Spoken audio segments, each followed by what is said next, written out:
Okay, it's 6 o'clock. I'm going to call the meeting to order. So if you could please rise for the flag of allegiance. I pledge allegiance to the flag of the United States of America and to the republic for which it stands, one nation, under God, indivisible, with liberty and justice for all. Okay, roll call. Underwood. Here. Gilman. Here. Corn. Here. Lehman is absent and excused. Haslam. Present. Okay, next item is approval of the agenda. We have a couple of items to add to the agenda on the blue sheet, which would be items G and H. So I will entertain a motion to amend the agenda to include items G and H and to approve the amended agenda. So moved. Second. Okay. Motion by Commissioner Corn, supported by Commissioner Underwood to add action items G and H to the agenda and to approve the agenda as amended. Any further discussion on the motion? Hearing none, all in favor say aye. Aye. Passes. Conflict of interest, do any members of the board have any conflict of interest regarding any item on the agenda? Yes, none. Next item is public comment. I don't see any members of the public here, so let's move on to item number 7. A, which is the Cass Road Design Services Project, and that's Dan. We do have a memo here on page 3 of the packet. So this is the second section of Cass Road. It's an MPO project. And this is a lot more complicated than the first section for a buildable and design. A lot of industry in there, a lot of electrical, a lot of utilities, but also we're doing the lights. We need somebody to do the design on the light. It took us a long time to design the first section of Cass Road. So we're recommending that we go out and have an engineering firm go ahead and do this for us and design the whole project so that it's ready for us to go. Kind of a tight timeline because this is getting pulled ahead. So we're doing both sections of Cass at the exact same time. And this will happen next year. This will happen in the spring, and it'll be one project for a little better pricing as one. But we do go out to bid, and we made the bid recommendation to go with Wade Training on this one. Did you say that the first part of the project, we designed it in-house? We designed that in-house, yeah. What's the geographical area for this next? This next one would be South Airport back to Parkman, right? Parkman, yeah. So all the way, including the new bridge. That's what we're proving here. We designed from Parkman all the way back to the Robinson Bridge. Will be from Robinson's Bridge all the way to South Airport will be the project, but it's 2 separate ones. So we're getting MPO funding on 2 separate projects in 2 separate years. But we're able to put it all on one. So the construction is going to be done from the roundabout, the whole. From the. I'm sorry, Hartman. We're talking about Bible Baptist Church, and we need to talk in landmarks with me. The Bible Baptist Church, that's I think Hartman, and so we're just going up to there. I was talking. Well, there's 2 phases. There's yeah 2 projects in one. It's kind of I'm saying it funny, but that with the MPO, they're putting 2 years together. It's all being done at the exact same time. Yeah. But if you're trying to separate it from what we're approving today, it's right. No, I get that. But the actual project, the drivers, the disruption to the drivers, the project From itself, Robinson Bridge all the way. all the way to South Airport. Okay, so it just doesn't include the new roundabout because We already it's did a new that. roundabout. Yeah. That question? Yeah, just from a transparency standpoint, where are the other bid providers in this packet? We just have Yeah, the no, one you recommend, but it should be Sorry, I was. It stays that attachments, proposal, tabulation, summary, and request for proposal, but but they're not attached to the packet. Yeah, That's what I was trying to find what page those were on. They're not in the packet. There's only this one page on page 3. so. Gotcha. Chris, do you remember how many bidders we had on that one? Yeah, we also had OHM and HRC. Weight trim was the low bidder. HRC was just a hair lower. But Wait, Off the scoring, yeah, Weight trim scored just a little better than HRC, and there were many factors that we looked at when we did the scoring. But included in the price, one of the factors that impacted the ratings a little bit was Weight trim had included a not to exceed on their proposal. Yeah, that's just again, from a transparency standpoint. I mean, if we say we have 3 bidders, where are the other 2 bidders? I apologize, I did not realize that did not make Okay. it into the packet, but we did have a sheet in that having tabulated. you said that the construction will start in spring? Next spring? We I were heard talking you made about some that, mention of we were spring. thinking Cherry Festival, right? Right after Cherry Festival. And how long will it last? We are anticipating a construction that will go from Cherry Festival to school coming back in session. So so the whole stretch you anticipate completing it within a couple of months? The south half should be a fairly straightforward half to construct. The north half is far more involved and depending on how the design comes back from our consultant, and we'll look at what the phasing is for the timeline on the north half. It's going to be really complicated, I think, because we don't have Hartman to cut over on, people won't be, it's sort of our east-west, right? It's sort of our east-west. So that means that all the people right now that break off on Robbins Bridge to Hartman to go east-west are going to be going through Chumps Corners.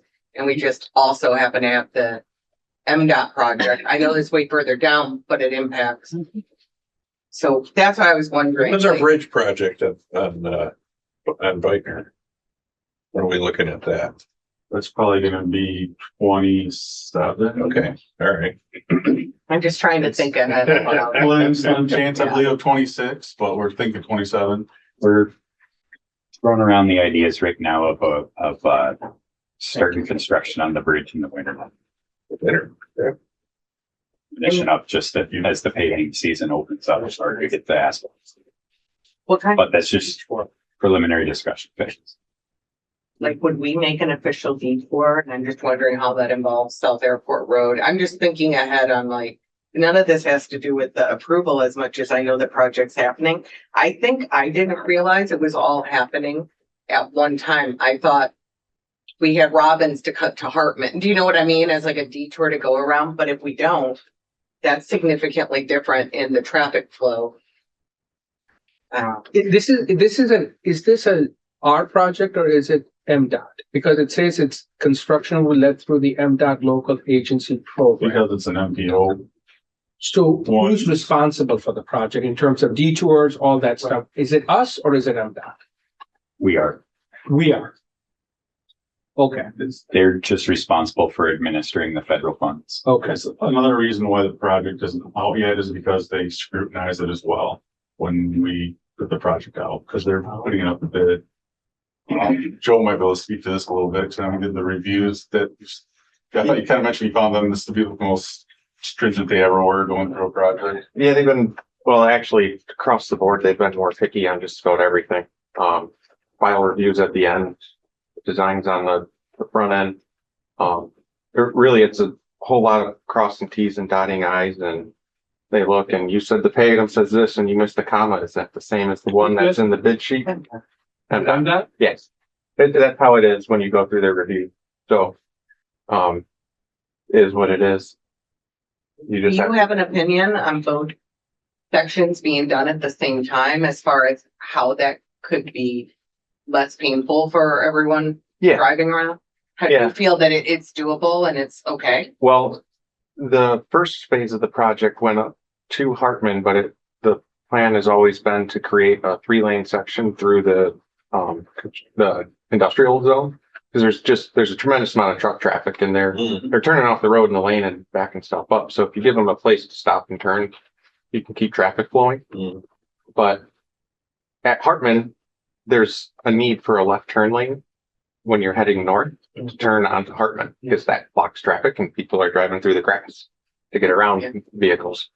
But you can't widen out at Hartman to a 3-lane section without going through it. So you're almost creating the similar detour by putting the turn lane in and reconstructing that intersection. So if you did them in 2 years, you'd have a very similar traffic control pattern. So by combining them, you're shortening the amount of removals you would have to do in order to put the left turn lane in. Because you would have to connect back down to a 2-lane road somewhere. You can't just blunt off 3 lanes pavement and get cars back over onto it. So there's some benefits to doing them together in the same year because you get more congruent construction. Thoughts on traffic would be a detour would be appropriate, but you do have a lot of businesses down there that you can't shut down. So what you would have to do is Anticipate staging then. yes, staging and working. I would say you detour industrial traffic south through the construction zone. And you do that because if you were to detour local traffic to the industrial zone north, you would have vehicles stacking up at the intersection into the construction zone. Whereas if you bring them in from the north and head them south, once they get into the construction zone, they can drive to where they're going. So there's still going to be some flip-flop in order to get this built correctly. Benefits from, I know the past when it was the drainage project, there was always going to be storm drain going in. And it was a large pipe right down the middle of the road. So there wasn't enough pavement to keep one side open and put the large pipe down the middle of the road. With this, that project's not happening. So you can do part with construction and maintain access to site. So it's a little easier on that front from a number of years ago when it was planned, but it will be busy and a tedious site. But I But think you think before school is back, it would be done? Because the school bus garage is on that. there's, as far as like infrastructure work goes, you're going to see a lot of driveway culverts and driveways impacted by the widening. So those removals and getting your road base built out, that's going to be probably the most time consuming. Once you get that done, it's grading and paving. So I don't see why not. Good. Any other questions? And make the motion that we award the design services contract to Wade Trim in the amount not to exceed $178,000. Second.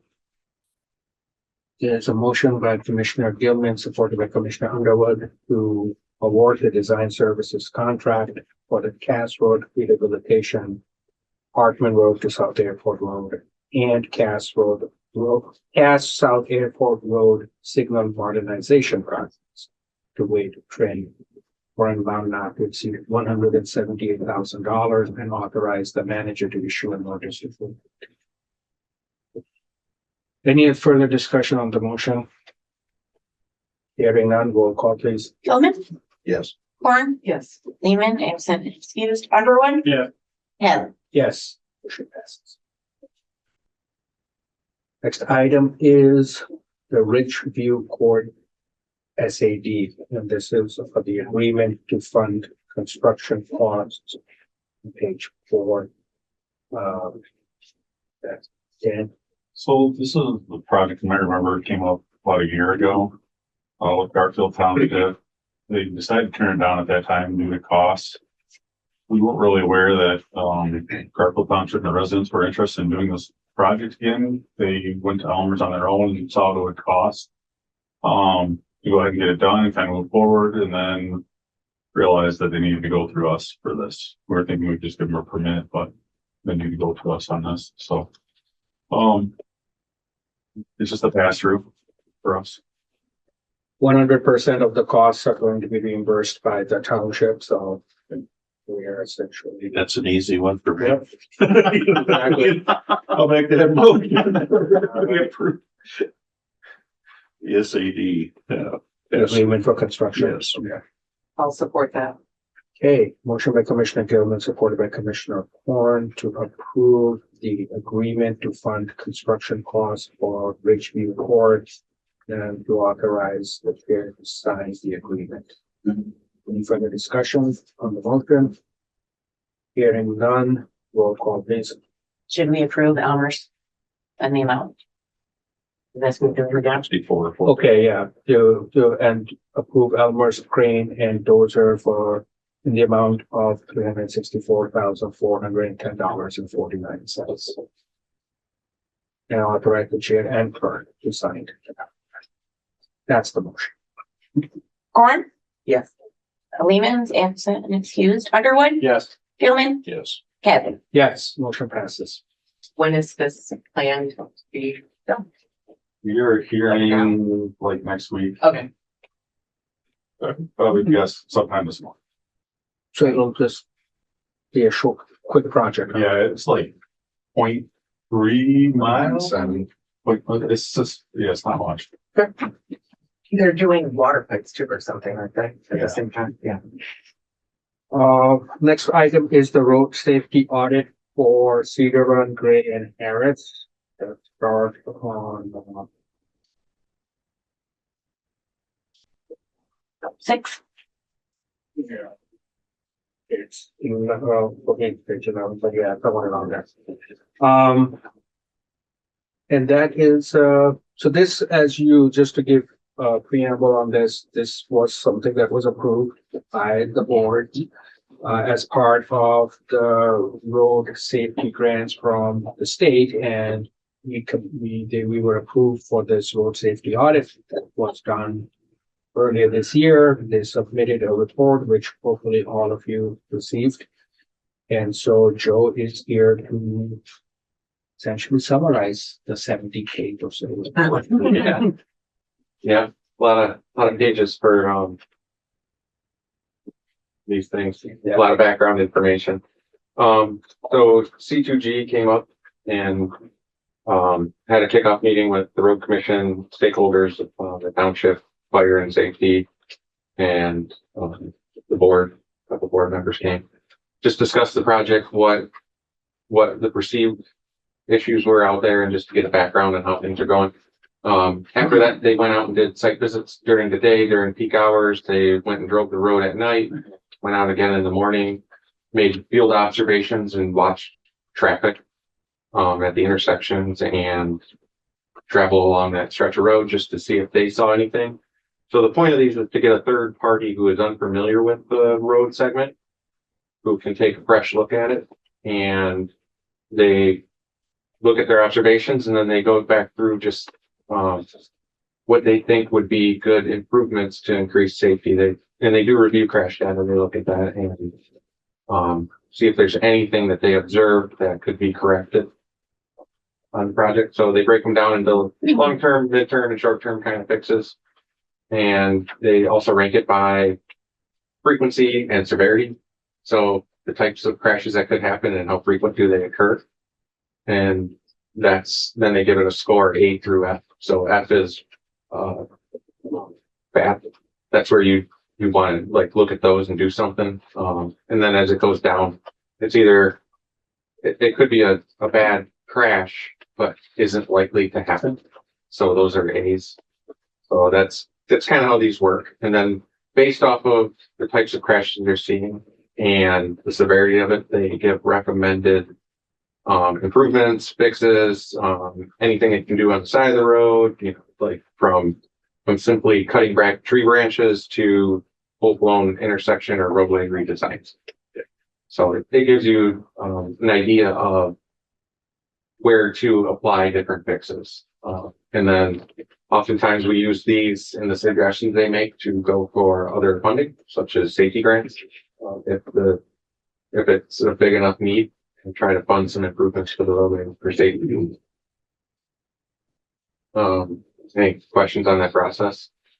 This increases our chance when we go back out. Yeah, Trying to there's get weight. A safety. Yeah, there's weight to these, when you put in for a safety grant.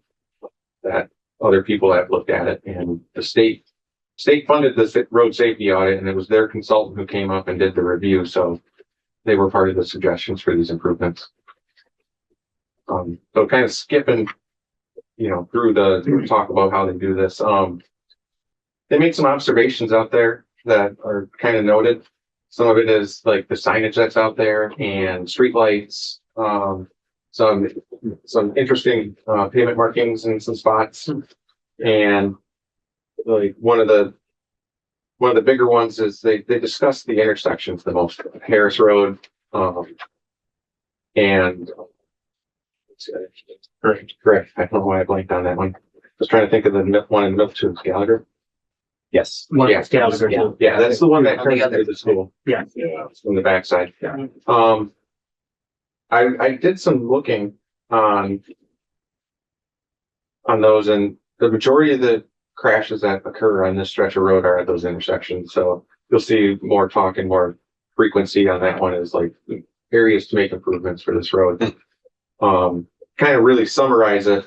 I went through and just looked at their suggestions, and they're of the long-term ones. We can just mention those that they need to be planned out for the future and design, but it's consideration of a roundabout at Gray and Harris Road intersections to improve safety there. But part of that is conducting an intersection study. So that's something that can be done in the relatively short term. That's fairly easy to see if it meets warrants for signals or forward stop, or is it likely to not improve crashes, and is it something to plan for a future intersection You improvement? mean two separate roundabouts at Gray and Harris? Yeah. Okay, I was gonna say, I'm Yeah. trying to kind of put them together and it doesn't work. Yeah, they're on opposite ends. Yeah. But they're frequently traveled and traversed, and there's large turning movements because of the way that people navigate through there. While you're on that topic, it says that, a standard four-legged intersection with stop control. What is that? Four-way stop. It has 32 conflict points. What are conflict points? So a conflict point is every movement you can make out of that intersection. Yeah. So you got a right turn, left turn, and straight through at each leg entering that. And then on the receiving side, you got conflicts as they come across that intersection. So you've got 9 or 12 turning movements that can happen in the intersection. So you think of it like it almost looks like a baseball diamond. And then if you do the turning movements going out or across, anywhere that those lines intersect is a potential for two cars to collide. So the more the conflict points, the higher the. Yeah, there's more areas that you have to be watching as a motorist driving. Roundabouts reduce those. 8. So that's one of the reasons for them is a lot of those T-bone accidents, sideswipe, opposite accidents or crashes, I should say. You're right with the terminology now. Those are greatly reduced in roundabouts because you don't have those opposing 90-degree movements. Does the intersection study also take into consideration adding turn lanes, or is that Yeah. not? Okay, So there's other treatments. So if you don't meet the warrants for four-way stop or a traffic signal, some of it is adding a right turn lane Right. and getting people out of the way. That's like a 30% reduction in crashes. Left turn lane. More discussion. Yep. Yeah, left turn lane. So you look at those when you get higher turning movement counts. So if it's a lot of just straight through and crossing, there'd be no reason to put those in. But as your turning movements go up, that's where a lot more conflicts happen. And it slows down the how well the intersection functions. So they recommend, I think, right turn lanes. Because I think there's already, well, no, there are no left turn lanes off of Gray. No. So they recommend left turn and right turn lanes on Gray and Harris. Looking into it.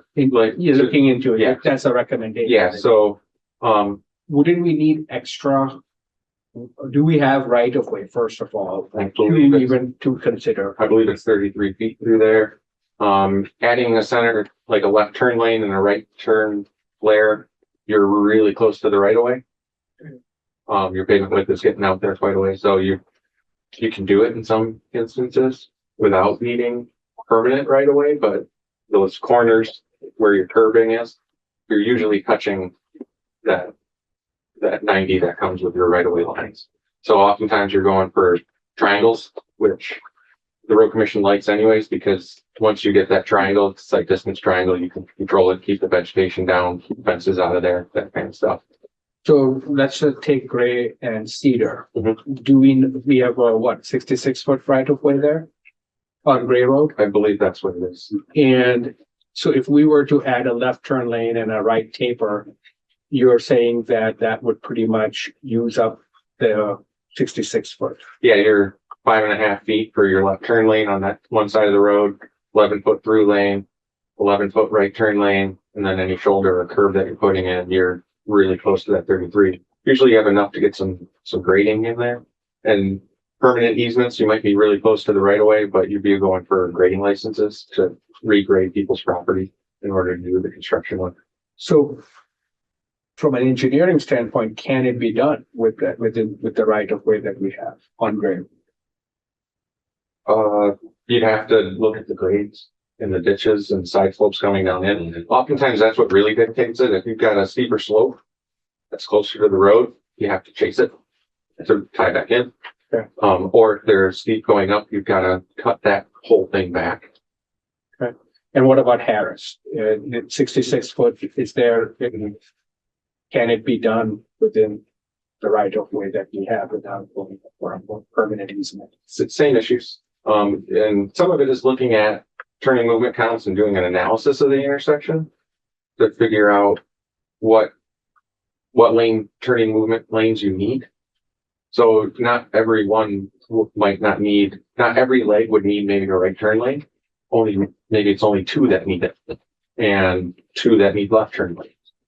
So the way that those geometrics work out is based off of what the drivers are doing and where they're going.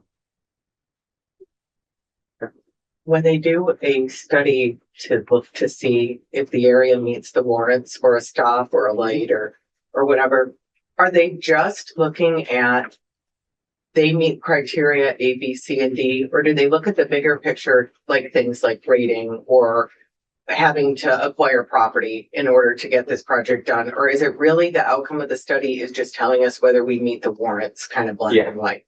Yeah, so a study for the intersection would say the way this operates right now in the day present, it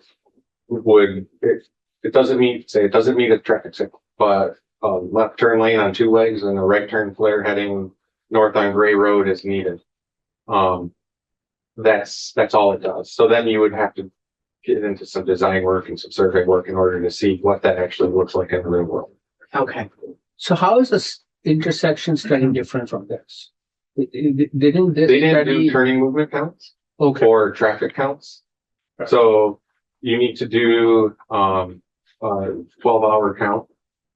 So you put either a person at the intersection with a clicker and count cars during peak hour, or video camera equipment now that does it automatically. But it just tracks the number of vehicles that go through that intersection and the movements they're making. And then once you've got a snapshot of what's happening, you can look at the volumes of traffic going through there to see if it meets the warrants or not. Okay. And that's where that 4 hours and an 8-hour period under this many cars comes in. One of them is the number of crashes that have occurred. So if there's a certain number of crashes in a number of years, that's a trigger. It's not a trigger in and by itself. So if you don't have the volumes, but you have the crashes, signalizing an intersection might not be the right fix. That's where putting turning movements in, or looking at, maybe it's not even the intersection and the cars going through it. It might be a sight distance issue leading into that intersection that's causing it. well, and they discussed that too, Yeah. about some of the vegetation The and vegetation. not sufficient signs. Yeah, correct. So can you talk about that a little? Yeah, so like, It seems to me that's more doable, that we don't have to engage in a Yeah. intersection study or any of that. yeah, so I went through all their suggestions. So they had, 4 safety issues. One was intersections in themselves. Number 2 is just the road geometry when you're traversing Cedar Run Road. They had young and elderly drivers, because it does connect to the school. So there's some, behavior that happens in those areas. And then, another one is like just systemic and environmental, like rain, snow, dark, like the environment around the road. We could be blowing snow off the farm field. It's causing icy conditions. But signage upgrades were mentioned 6 times Mhm. in all those. And the signage upgrades were in every single, safety. And if you look at that stretch of road, it's not very consistent signing. There'll be a curvy road sign, and then there'll be some that have a turn arrow with a reduced speed and then come in the other direction. There isn't one. So one of the first things, if you've got a lot of safety issues like on a curvy road, is you look at delineating the curves a little better so that at night people can see them. That's those yellow chevrons. You put those up, go through, run your curves with a G-force meter and see where the speed should be at warning sign to make sure it's appropriate.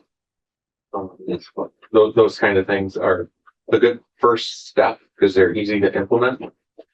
And then better intersection signing.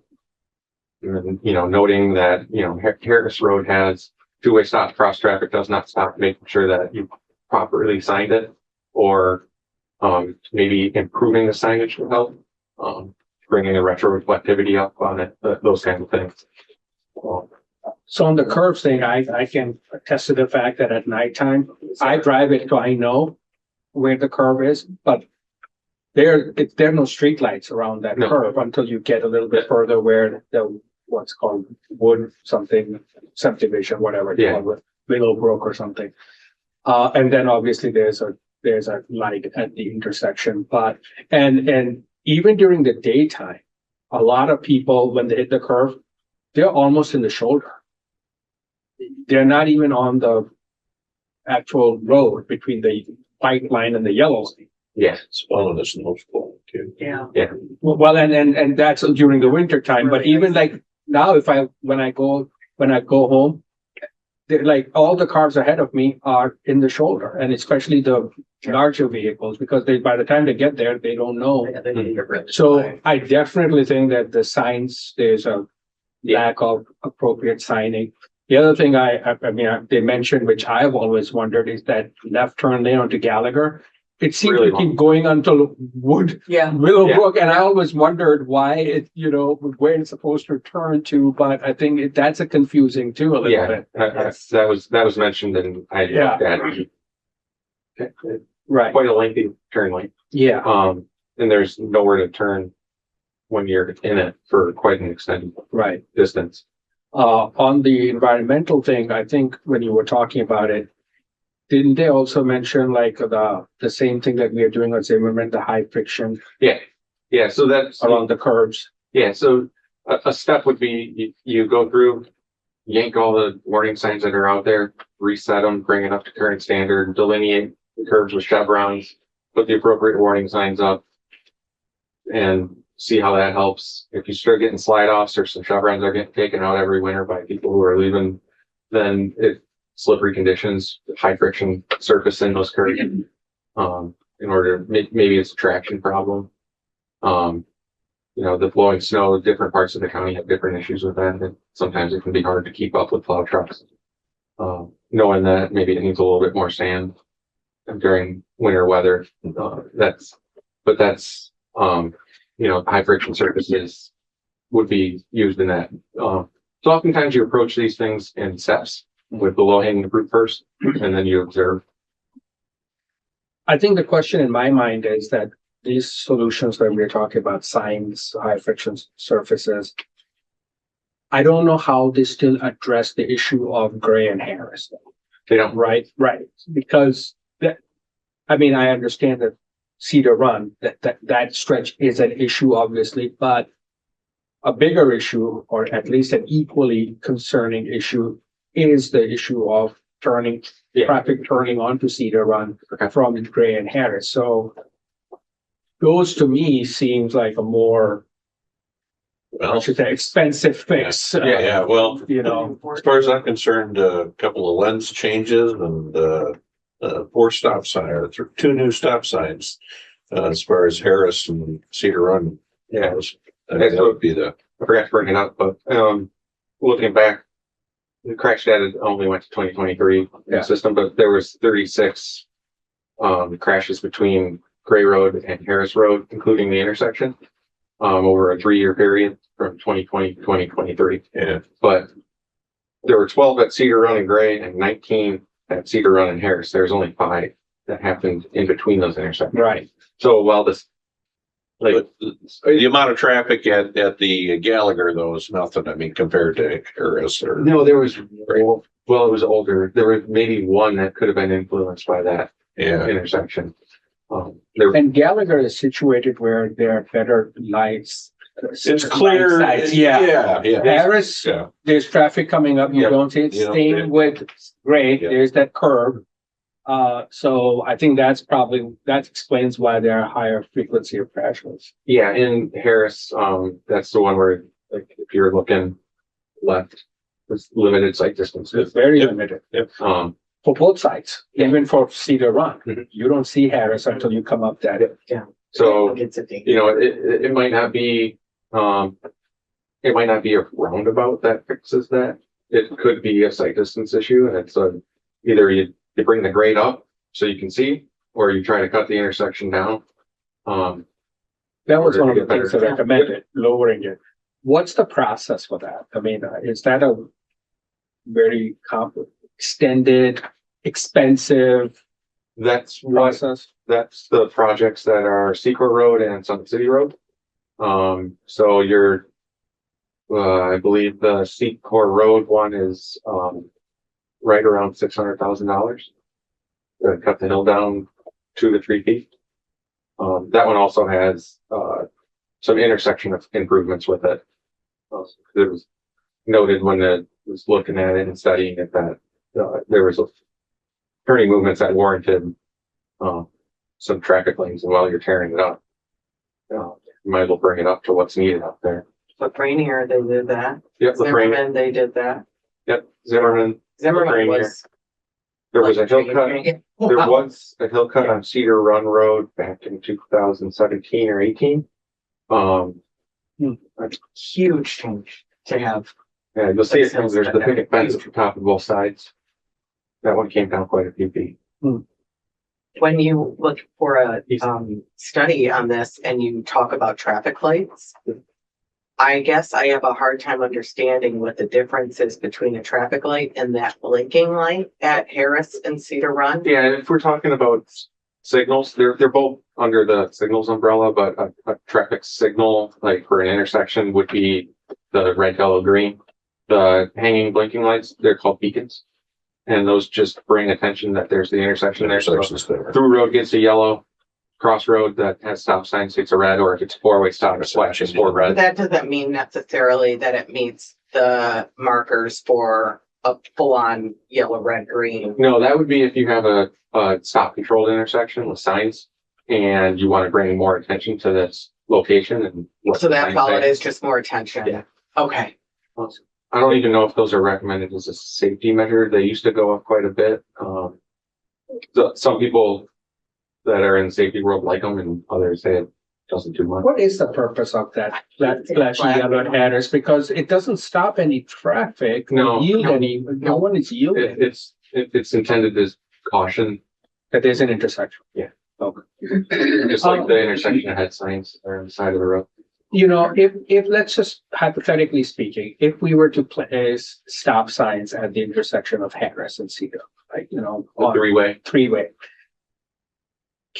We use devices to slow down the traffic on Cedar Run as they come up the hill or come down the hill towards Harris Road?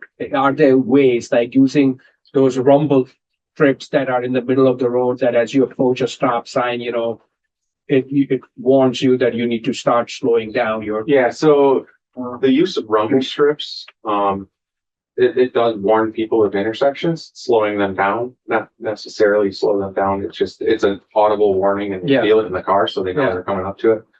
You have to be careful with where you place those because they are quite loud. And the people who live around it don't like them because you can hear them for quite a ways. There's some that are down on Summit City at County Line Road. And like there's neighbors that are a half mile away that can hear them. I mean, okay, there has to be something that can be done. Really, the only way to slow people down on a 55-mile-an-hour road is to design a road that isn't 55 and put some turns in or things that make them slow down. If you were to break through all the engineering language in this, like break it down simply, Mhm. just like a couple sentence assessment, is this a fairly dangerous area or is it not? I mean, I can read the Fs and the As, but just from your opinion and seeing a lot of these kind of studies, are we looking at a really red flag area for safety and traffic issues? I think it's getting more congested as time goes on and development happens out there. Yeah, We have a lot going on in that area. Yeah. There's a lot of traffic. it's very a lot. But what does the it's almost- study say? Does the study say that? And it recognizes that. Yeah. Yeah. I mean, I saw the E's and the F's, obviously. but- Yeah.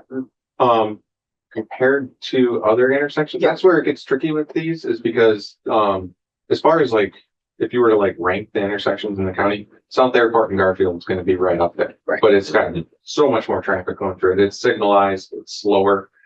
It's these rural roads where you can drive, at a pretty good clip that the severity goes up. So that's one of the concerns. Now, concerns with installing stop signs is traffic flow Yeah. and like backups. What would that look like? How would the intersection function in those situations? You know, that's, Again, this recognizes that there's work going on in M72 and everything. Yeah. And would it be the same, I wonder? I mean, if you put stop signs up now and you have an essentially, several cars in either direction waiting to go through at all times, kind of like what they did down at, In Madison, yeah, okay, and everybody hated that. still do. I know, but my point, Yeah. but it's there, Yeah. and it serves its purpose. It just, then when the construction goes away at M72 and we're back to mostly rural traffic again, I mean, mostly normal rural traffic again, does Harris have the same problem?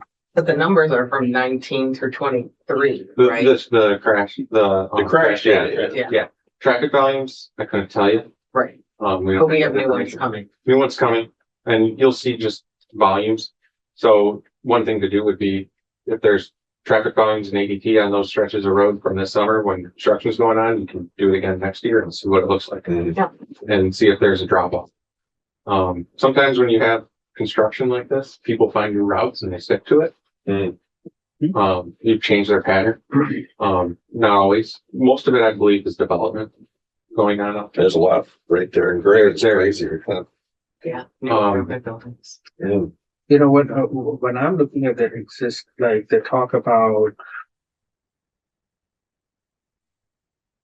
under section 5, safety issues and recommendations, when they talk about the intersections, they don't mention the construction going on.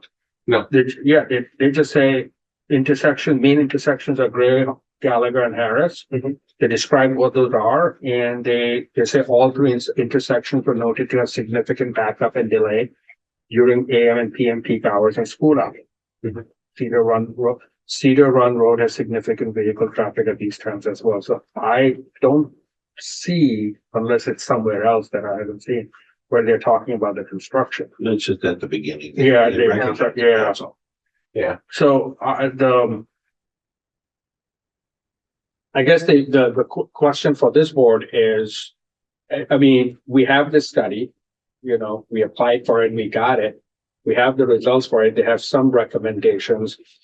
Some are more involved, others are relatively less complicated, for example, signage, things of that nature, pavement markings. I mean, what does this board have any ideas as to how we want, what kind of actions, if any, we want to take on this? I was gonna ask the engineering crew, what do you think the next steps are? Yeah. Obviously, signage sounds like it's high, Yeah, and, and then after that, what? Cruz did a few things out there. We have started to do a few things out there. We went out and cut trees back up to the right of way. There's still some issues, but it's outside of our right of way now. Yeah. Trees. I think we actually got caught up in that one morning. Out there. Yeah, And then anything you do about. And then we worked with Garfield Township and they did replace the light. Well, they have some burnout lights out there over Harris. Those have been replaced. Yeah, so those are the short-term Those fixes. are the couple quick fixes that we're able to do already. Then after that, so, you know, from an engineering standpoint, it would be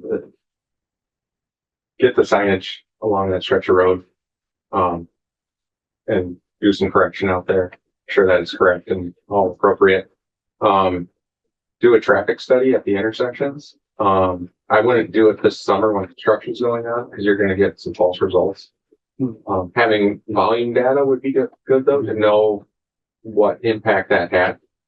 And, give you an idea of like what to expect, so. But then it would be just do some turning movement counts and, look and see if there's any intersection improvements that are warranted. I wonder if, you know, I look at some of these chip seal projects and I say, now there's some friction treatment. See some of that stuff and you go, Slows you down. well, I mean, it is. I mean, it definitely has a little grab to it, you know, a little more now. And I wonder, you know, if even at those intersections where people have to stop and start real fast, you know, get a little grip to get going, to get out of the way, or to, you know. Yeah, and depending on the volume of traffic going through the intersection, you'd have to look at that, but if you could do a chip seal or. Just, you know, even Yeah. a little four-way. Yeah, there's a certain volume of traffic that goes through an intersection and they start to not last. They don't fold up. So that's where you get into the high friction. Yeah, that's where you see it rolling and pushing it. Yeah. So when, the curve by, Hammond Road and High Lake Road got chip sealed. Okay. There was significant amount of traffic on that with enough pressure and friction that And it just started pushing it. started pushing, you start getting some stone loss, and that's where you start to see. Kind of a NASCAR track. kind of Yeah, it looks like a rubber road, Right. That's the emulsion coming through, and Okay. when that gets wet, it's slippery. Okay. So that's where the high friction surface comes in. But even if we could do a high friction surface treatment, I mean, you know, in Mhm. that Yep. way, that gets a start and the stop action as far as handling accidents or potential accidents. Yeah, it increases or decreases stopping distance. Yeah. MDOT did it at Williamsburg Road and Okay. Signal on 72. Because they were getting people sliding through the intersection. right. Well, I think it's true that we have variances in the traffic because of the construction this year. But I don't think there's any denying that this is a major corridor for commuters. Mhm. And there's just more and more new housing coming out in Long Lake Township and that part of Garfield. And of course, the border on Leelanau. There's a lot of apartment complexes coming out there and building. So even though maybe it wouldn't be a great year for a study, I feel like this was a beneficial study. And we hear from people every day that want this looked at and they don't understand why we can't just put up a stop sign. I think we at least need to learn or understand why we can't. And then as far as having the next step study, I would be all for that, because when we sat down a couple of years ago with our supervisors and had that corridor discussion, I mean, one of the main corridors we talked about was Long Lake, Cedar Run, 72, kind of that whole thing and all of their cross streets and how many people are coming in on that. And while it might seem really bad because of the construction, I think it's just going to get worse every year. So I think Yeah. we should be more proactive. And I don't think I would mind getting numbers this year if it meant moving forward in a more expeditious manner. Or is it possible to implement a little bit more serious traffic thing without doing the study? Like, we can't just put up a stop sign, right? Well, I mean, looking at the backups that are out there, you could, but I don't know if it would alleviate the backups. Okay. I mean, these are the kind of things I think your average person that sits in it just wants to know. Yeah. Why can't we just put up that stop sign, or why can't we move forward? Why do we have to have a study and a study? Yeah, because you're backed up on Gray and Harris, but if you stop Cedar Run, once you get through the intersection, you're gonna be backed up on Cedar Run. You know, when the DTE project was happening and they put up that temporary traffic light, Cedar and Gray, I was skeptical about it when it was going up because I didn't know how it was gonna work. But I will say this, once they got the timing of that traffic light right in terms of letting traffic, on both sides go, it actually worked quite well. Mhm. It did, in terms of the amount of backup that was happening on Gray Road. And then at some point, people are just pulling out in front of, because they've been waiting there for 5 minutes and, they get impatient. It alleviated or eliminated that piece of it.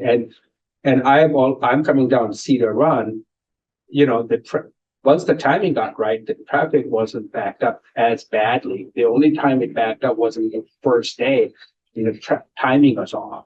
Yeah. And once they got that fixed, it was relatively, smooth.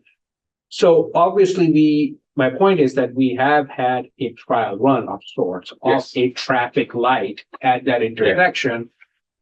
And it really didn't cause any accidents. No one came down, and it was, I don't know what it was earlier when it was still relatively cold weather. When it happened. Yeah, it was in January or February. They so started that in I think it was I believe late January or February, yeah. So it And was they still winter. worked through March. So no one was sliding into other people. No. So I just think sometimes, I know we have to have warrants and everything, but sometimes the process gets in the way of the progress. I hear where you're coming from. One thing though, with when you detour all of M72 traffic on the Cedar Run, there's a significant amount that comes onto that Oh, sure. road. So when construction's done and 72 is flowing. Yeah. Like it might not need a signal and the backups might just disappear. I think the only reason I talk about signal is because even though people can run a red light, it seems to me that people are less likely to run a red light than they are to do stop sign. Yeah, so if you look at, in the right conditions, traffic signals can reduce crashes, and they do. And so do roundabouts. But it doesn't necessarily mean that one is always a better solution over the other. So you have to kind of look at like where you're at, why the crashes are happening, and get an understanding of that. So roundabouts are nice because when they're there, they're done. Acts like crash reductions, but signals also function that way. And there are certain intersections where, depending on the size, a traffic signal functions better. I think getting a traffic number count for Cedar Run, west of, Gray would be an interesting exercise. And then also then getting some crush counts from Gray when we get out of this construction Yeah. period. The reason I say this is because there's several hundred new people on Gray Road that weren't there 5 years ago. Mhm. And I just wonder if the traffic wouldn't warrant a reconfiguration of that intersection so that Cedar Run doesn't run straight through, but stops there. And then the turning traffic would be from Gray onto Cedar Run. Because I 20 cars, you came through there a few days ago with 20 cars and, in the line from Gray and not even a car coming down Cedar Run. I mean, in the time, so there's a lot of turning and all the other cars were coming up Cedar Run and then going up Gray. Yeah. So you see that on Supply and High Lake Road. Exactly. Something like that. It's weird. It is weird, but it's I wonder, that's where those counts would really help us out. Well, there's no doubt about it that a lot of the traffic pattern on that intersection and that road is being influenced by the construction that's going on because people are avoiding those backups that are happening on M22 and M72. Absolutely, there's no doubt about it. And it makes sense to have traffic counts there when that construction is over with, so it's more an accurate traffic count. Yeah. Then the contract we approved the last meeting or maybe the meeting in June for the traffic study, does that include traffic counts on these roads? It'll include the roads, not the intersections. So it will include Cedar Run, but not Gray? Or will It'll it? include Cedar Run and Gray, but it's just. Oh, just a straight, oh, I see. Intersections. Yeah. So we have to do one. intersections are so. I see the current, okay. Yeah. Do you still use those boxes with the button to left turn? Okay. That's a miserable job. Okay, good. Like, well, I'm talking about like, 20 years ago when I did that, it was and it was ridiculous. There's actually, I don't know how accurate I was really at some point. You got tired. By the time of seventh hour, I was just pressing. Yeah. I'm like, okay, they all left. I was just guessing if they're all just turning. Everyone that Somewhere hires there's an us- intersection all All screwed screwed up. up. Because I was a college kid, just getting paid $10 an hour to press buttons, Yeah. And somewhere in New Jersey, there's an intersection where they're wondering, how the heck did we have this traffic? Who Well, did it? I'm gonna be a pain about this. I'm sorry. I'm not gonna let it go. I apologize, but I'm hearing what you're saying. There's construction and maybe the numbers are skewed. And I'm also hearing what Hyder's saying, because you drove through that temporary light more than I did. I don't drive as much in the winter to that property I have out there. Why can't we put up a temporary traffic light until the end of the construction? If we had one up for the DTE project, and then we would have some data of interest. People would feel like we actually listened to them and cared about the safety there. And maybe it would give us some basis for how we move forward, or is it just not an okay thing to do? It was just okay during the DTE thing. Like, I just don't know the criteria, or. I know we don't want to do it, but I'm Yeah, gonna be a pain about it. My understanding was PennDOT installed that. No, they did. Yeah, for they sure. maintained it. And I'd had a few conversations with PennDOT about getting one back out there because there is more traffic, even though it's not an official detour. They're still affected. They're still affecting it, and Absolutely. their justification for not paying for it is it's such a long ways away from construction. It's not a detour route. It's like, but the proof is out there that people are using that and impacting the road still. As far as putting one out there and getting it retimed, suppose it's something we could look into the cost for it. Sure what that. Yeah, I don't even know. Like, I'm not even sure what the process is or the components. The DTE thing, though, they said that it's really far away from it, but that was where they were working on the DTE stuff, is where the road construction project is. Yeah. So how could it be not that far away that we needed a light in January, but in the middle of Cherry Festival, when they have the whole thing ripped up, we don't? Because it's not an official detour. They signed a detour DTE around with a complete closure. This is a partial. That's what they're saying, That's the because difference. that's the difference. Okay. I'm just throwing, like, I just need to learn, like, your average person sitting in it Mhm. wants to know. And I am confused about it too. Cause it was confusing to see that light up there in the winter, and then all of a sudden we have this massive project and there's no light. Actually, DTE paid for the light. Right. Is they didn't. But if it wasn't a money thing, is there a process by which a county road commission could put up a temporary light during a road construction project that is not ours? Is that even a thing?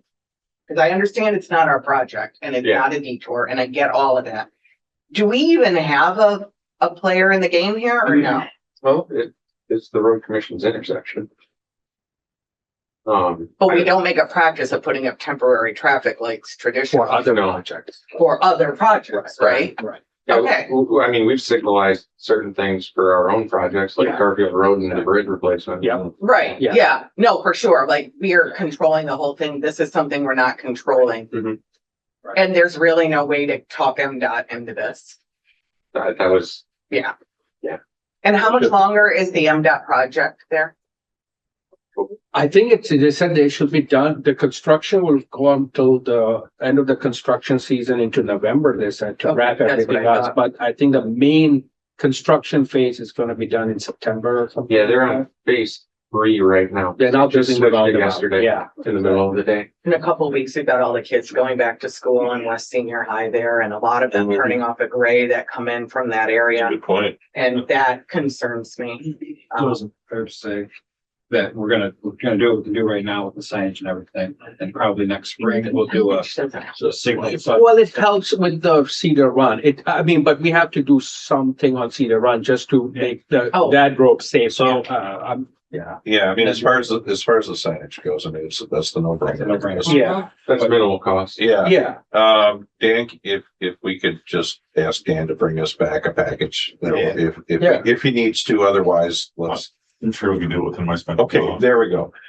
The other thing that I think, you know, I'm kind of on this, being able to start up and stop at a time. Could we look into a friction treatment for a couple hundred feet in any direction on these four, on these intersections? Is that something we could do, at least? I mean, we're looking at probably 2026.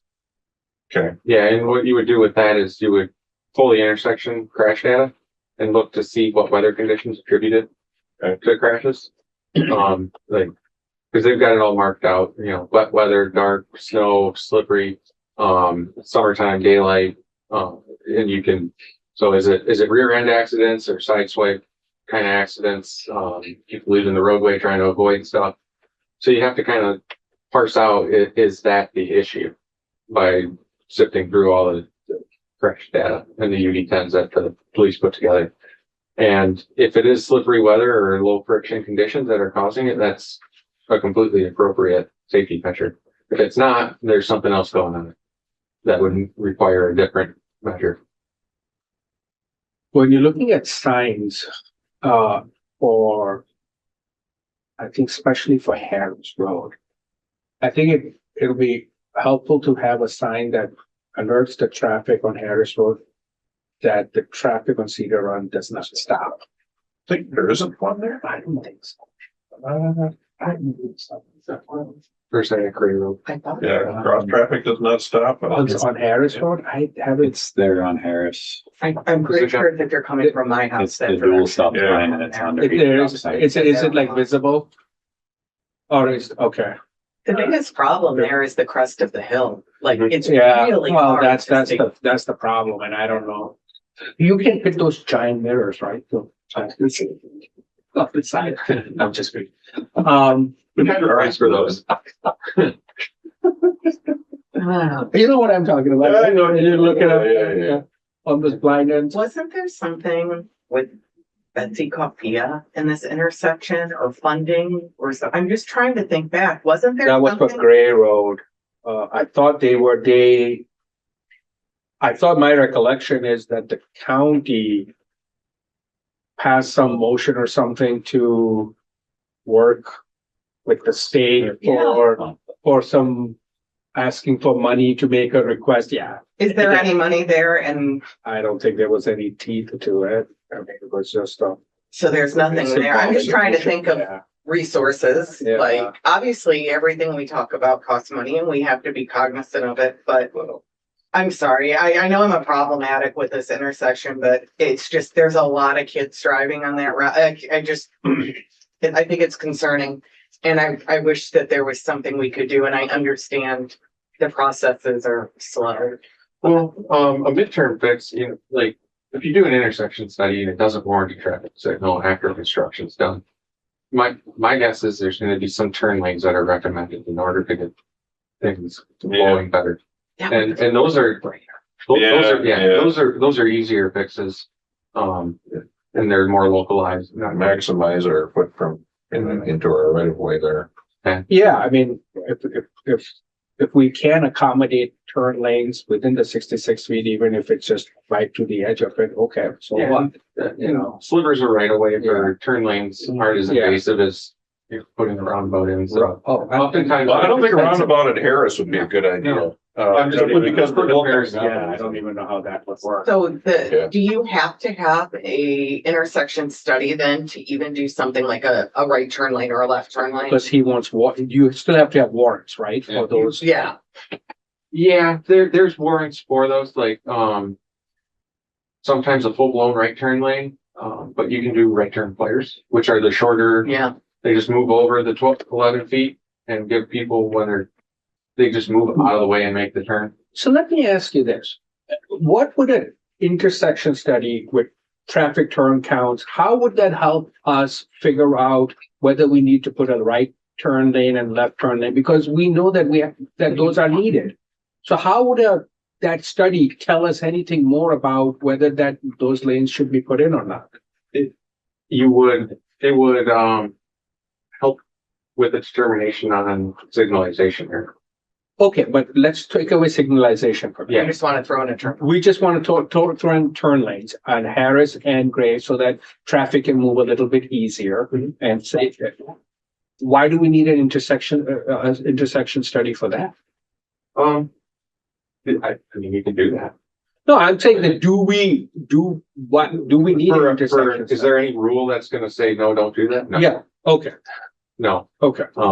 it's just, it costs money to put in turn lanes, so Well, if it's sure. not needed, we need to make sure that it's needed. Yeah. Well, how do we move forward then from this? They're gonna put together a package for traffic signs and Yeah. stuff like that. He could make that happen. Can we discuss having the type of study, what is it called? The traffic? Intersection. Turning movement count, Yeah, So I think we can, you recommend that turning movement count be done after the construction is completed. I think a good time would be, May, Next May? when construction's done, Okay, school's in session, okay, things have come back to normal. No, you don't want to do, that kind of stuff in the winter. okay. I mean, you can, but typically you do it in the summer when you want like decent conditions.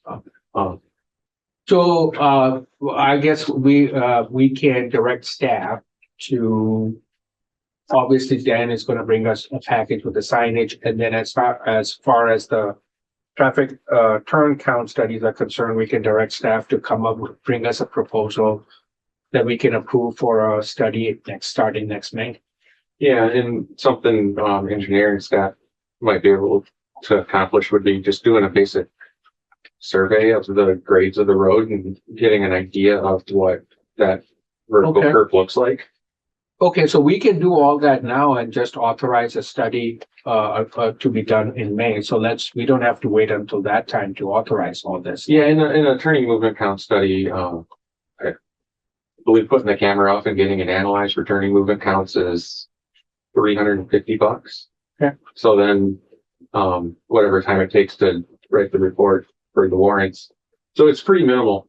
So maybe for the September meeting, Dan, if you can bring us a package on the signage and then some proposals for this traffic study next year.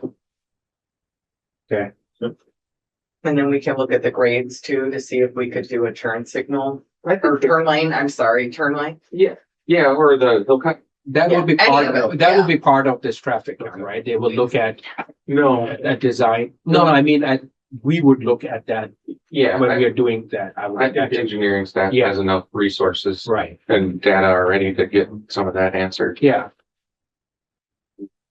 Okay, I think we need to move on. I think this was a very good It discussion. was a really good report. I Yeah, thank you, Joe. thought. I learned a lot, For thank you. Yeah. answering our questions. I appreciate that. So then you have, are you clear on the direction? Right, so some notes right now, traffic count next May, bring a package of cost of that, and also bring a package of cost of sign. The signs, and then engineering to do survey of the gradings. We all have to take turns directing traffic, right? And see to run. All 5 commissioners have to take their turns. All right, Could just move across the top. we'll move on to item D, which is the cost participation agreement for signal modernization along North Long Lake Road at Herkner. So this is obviously part of the the cost sharing, program that we, as part of the road safety grant, I should say, which requires us to share, a portion of the cost. So here, I believe there's a resolution in the packet on page 70, and our estimated, so the estimated cost is $375,700. The federal funds are $338,130, and our portion of that is $37,570. Do you need motion for that? We need a motion to adopt the resolution. I make the motion to adopt the resolution. Is that all we need, or do we need the number? Yeah, you'll probably need that. Which includes the balance cost of Grand Traverse County Commission, Road Commission for Right. $37,570. I'll support that. All right, there's a motion by Commissioner Underwood, supported by Commissioner Gilman, to adopt resolution 2025-08-05, to authorize the Grand Traverse County Road Commission to pay $37,570 towards the traffic signal modernizations along North Long Lake There'll be a Road. lot of people appreciate this by the time. It's gonna be an amazing project. It is, yeah. Yeah. Any further discussion on the resolution on this item? Hearing none, roll call please. Lehman, absent and excused. Underwood, Yes. Gilman, Yes, Corn. Yep. Kent. Yes, motion passes. Okay, next item is the Conservation Resource Alliance discussion regarding Five Lake Outlet and Ramsey Road crossing. This was, if you recall, Dan gave a report at the last meeting, and my understanding is that since that report, things have changed in terms of funding. We got an email, I think last time I reported that, where you leave that $10,000 for County Line Road. Took care of that one. Things were moving around and some really good. Permits were happening. Eagle was going in a good direction. Got an email the other day. They're pulling Fed funding for this and they're gonna deny this project now. So essentially, we got Doge. They are gonna reapply for it again next year. No guarantees of funding. So unfortunately, we were this close. It was looking like a project for next spring. How much money was that? That, I never think I heard a final total, but it wasn't that bad. You said it was $1 million? No, it was nowhere near that, but it is a seasonal road, so we can't spend funding on a seasonal road. This was a way to get the bridge fixed on a seasonal road. what township is this? That's Five Lake. Well, it is what it is. Can't do anything about it. And is it something that the township could have funds for? I know that a road commission can't do this. Township wanted to come up with the money, they definitely could Okay, it's just the road commission can't on a seasonal road. on a like seasonal that. road, right? Yeah, I think when all this stuff starts shaking out, we'll get back to where there's actually money for real I agree. things like this. Yeah. But in the meantime, I agree. Yeah, they reverse all the time. Yep.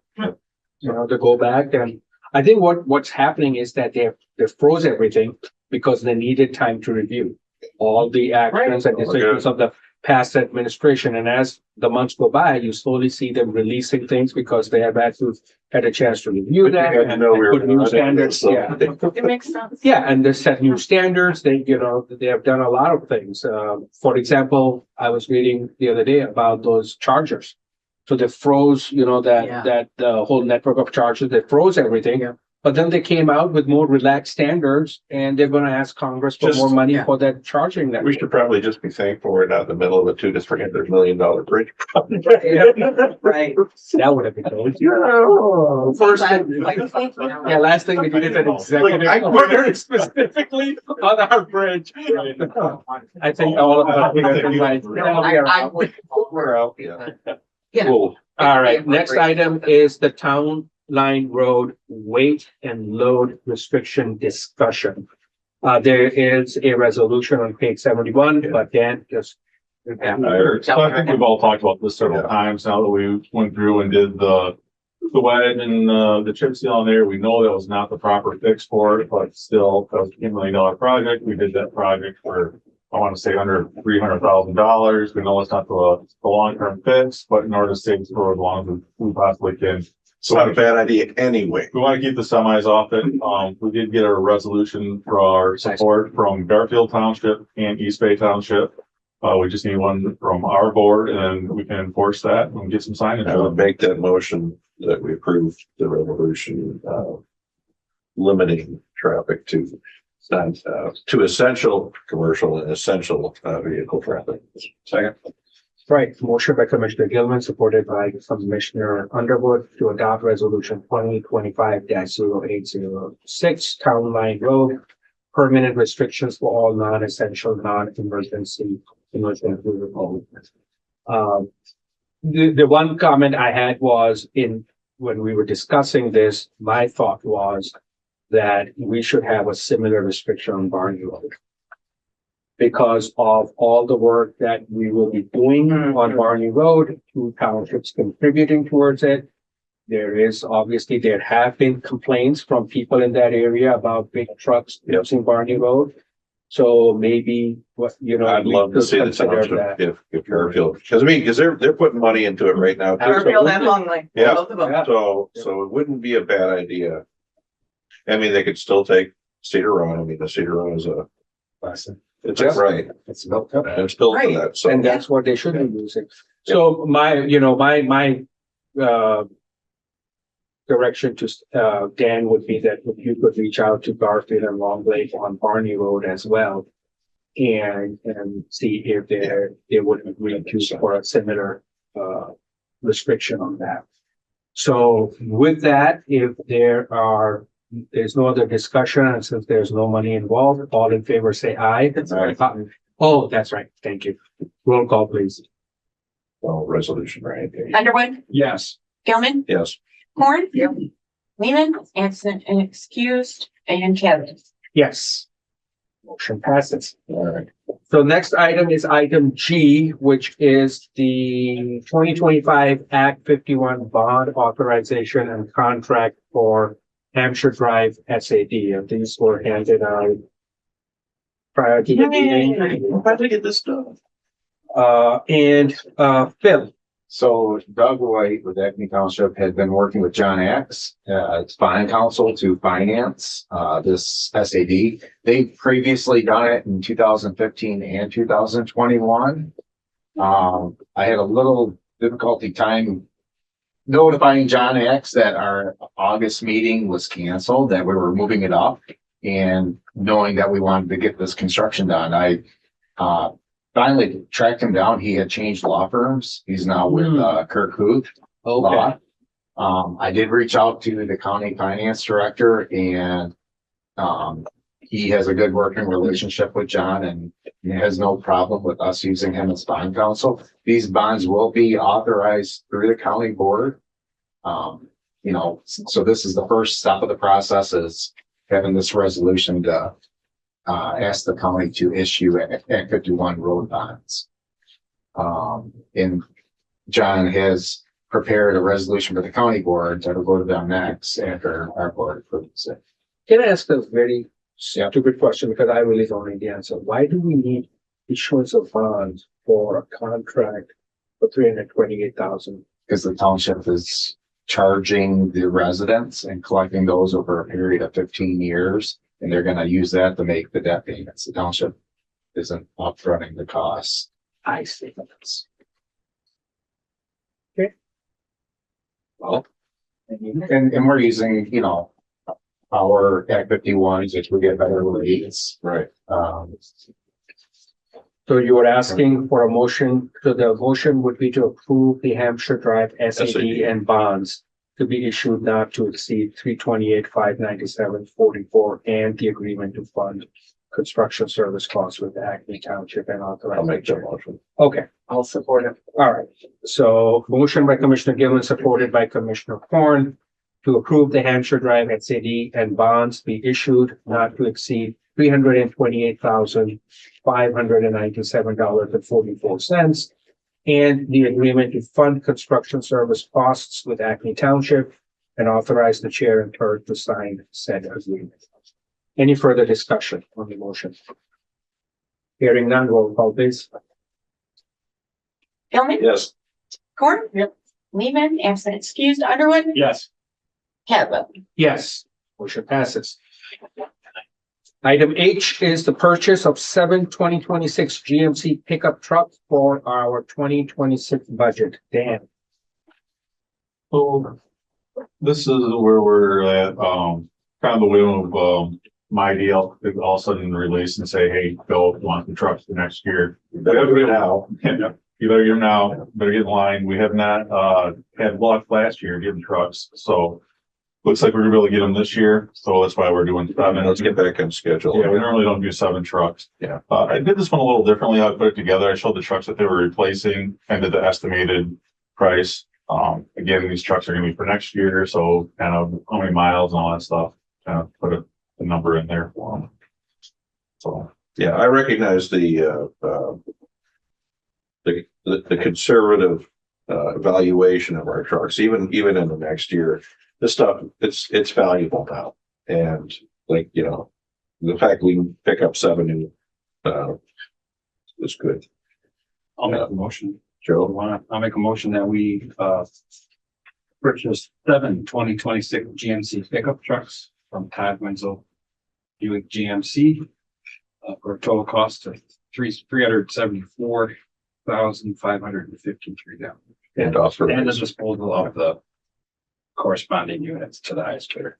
I think it's 450, right? 452. Yeah, 74, 453, what did I say? I thought you said 543. I guess. Didn't know. No. Okay. Was there a support? I'll support. I was gonna say. So there's a motion by Commissioner Underwood, supported by myself, to approve the purchase of 7 new 2026 GMC pickup trucks from Todd Wenzel Buick GMC under my deals. Pricing for a total cost of $374,453. And to authorize the disposal of units 150, 158, 159, 167, 168, 246, and 247 at the highest bid price. Any discussion on the motion? Hearing none, roll call please. Horn. Here. Yes. Absent excused, Underwood, Yes. Gilman, Yes. Cadwell. Yes. Passes. Okay. Well, we still don't have anyone from the public, right? We'll move on to manager's comments. just a couple updates. Chris has agreed to become our interim engineer, standard grading department manager. So Chris has been doing a great job. And, he's gonna do it interim for us, managing the, department.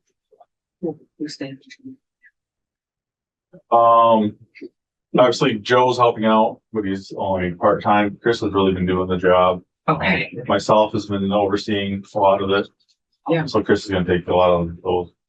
So would Chris be Well. the county highway engineer? Yeah, No, no, it's okay. not. You can't be, Yeah. right? I You have to have- But at the same time, I do appreciate the fact that you're here. You Yes. have been very helpful, particularly working with the construction committee and looking at a lot of these issues and frankly, He stepped up. a wellspring of knowledge, so. I'm glad, hopefully we're. Well, he needs to be paid for the job he's Yeah, doing. And he's exactly. been doing that job, so that needs to be done. But do we need to assist you in some way to fill another gap? Because Chris does already other stuff, and is there gonna be a void for you? I mean, there is already, we acknowledge We're that. still in search. We're Yeah. looking for everything. We're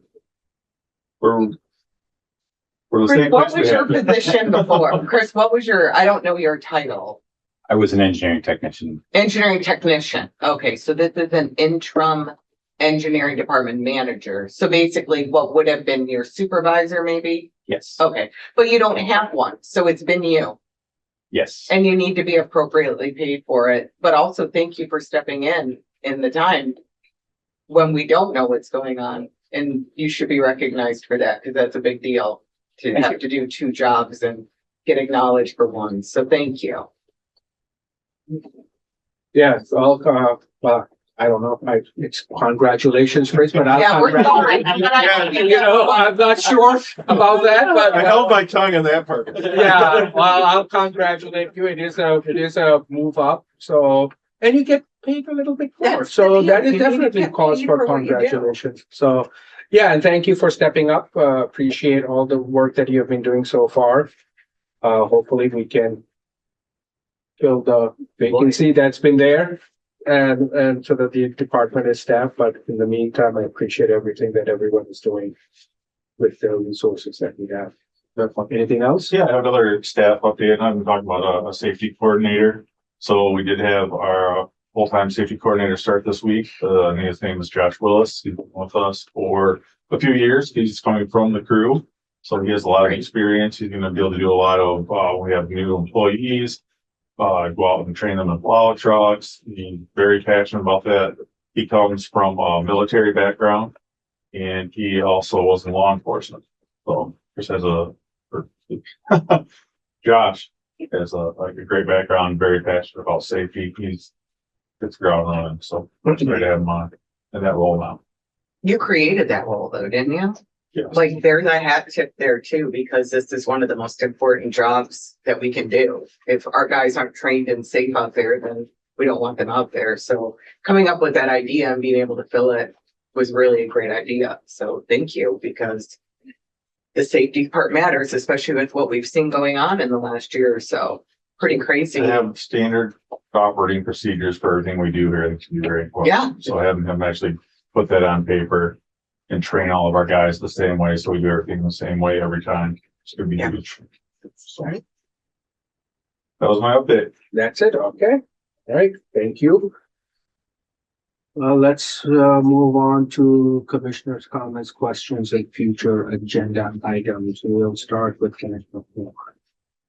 Well, I live off of Zimmerman Road and I just wanted to thank Elmer's and the Road Commission. It's been a really interesting week there.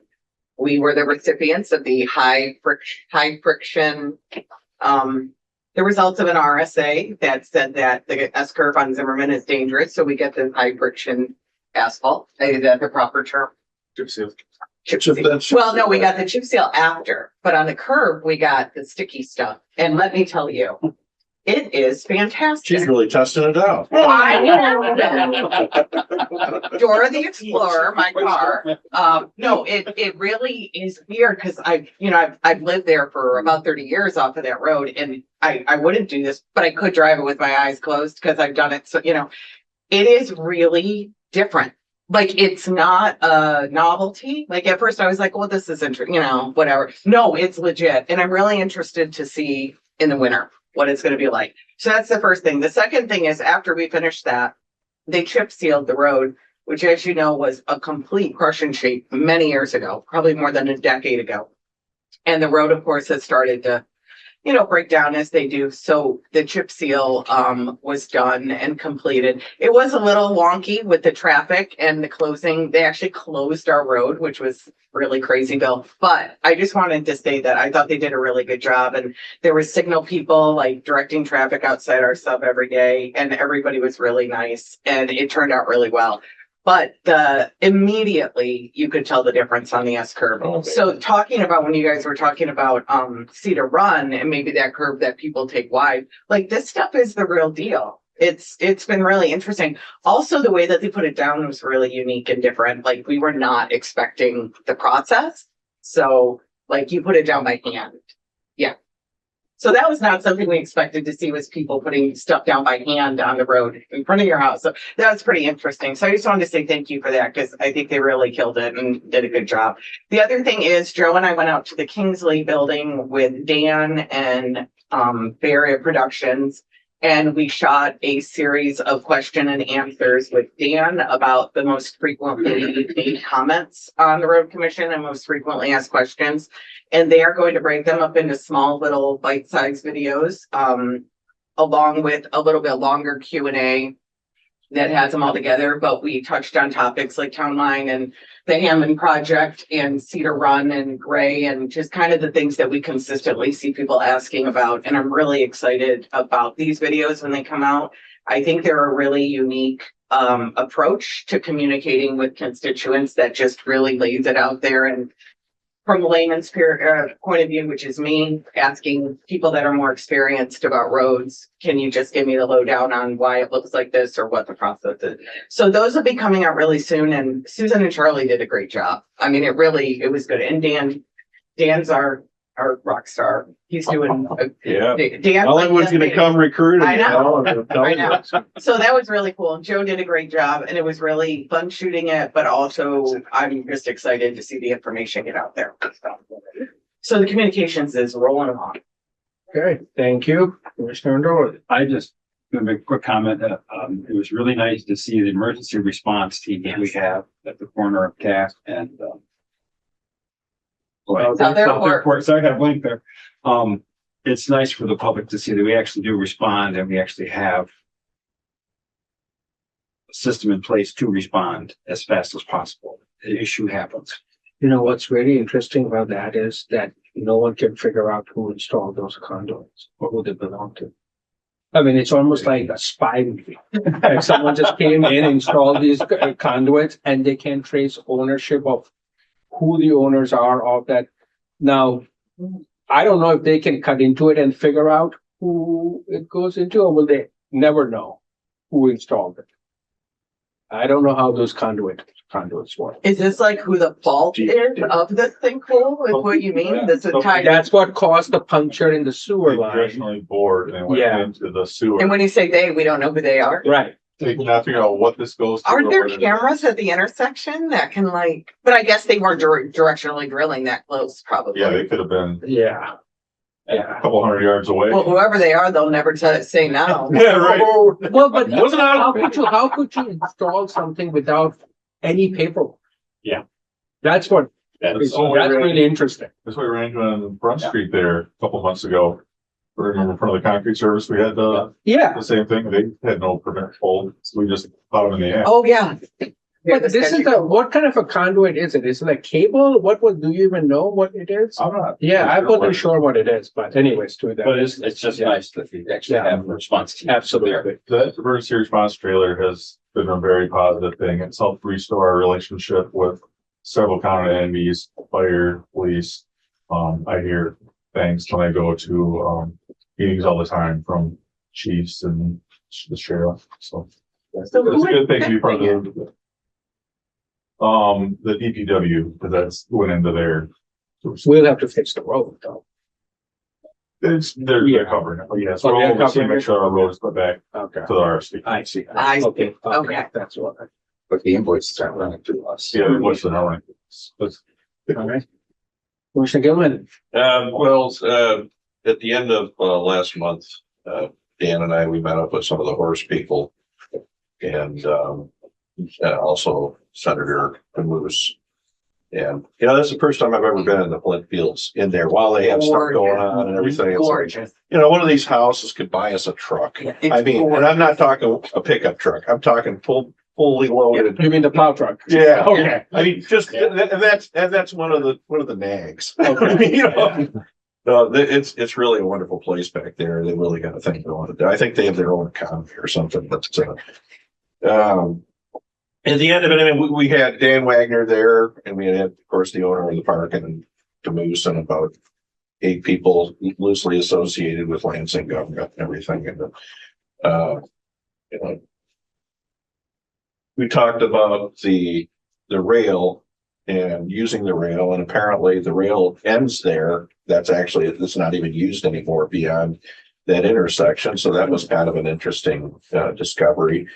MDOT apparently has planned a turn lane or an additional lane at that intersection, and Doug White, of course, is we really need it on the other side, too. Because I mean, there are traffic issues there, but a couple of things we were talking about, basically, of course, we have Bates Road, which is now not in bad shape. And, but we were talking about Brackett Road, of course, which really needs some help. And ideally, if we could get Brackett Road up, it'd be a lot easier for those folks. They come in the back way. It's just easier coming and going and everything else. And, I think we walked away with DeMoose's office trying to find more money. And I mean, I mean, we'll take whatever we can to help make that happen if we can get some matching funds and everything, but, So like horse shows helping contribute, is that? well, I mean, I think in the end, they're gonna probably have to kick something in. I mean, it just, there has to be some contribution there. The amount of vehicles. Cause Acme Township, Yeah. Acme Town, it's just not gonna all. It wouldn't be there if it wasn't for the horse shows. That is correct.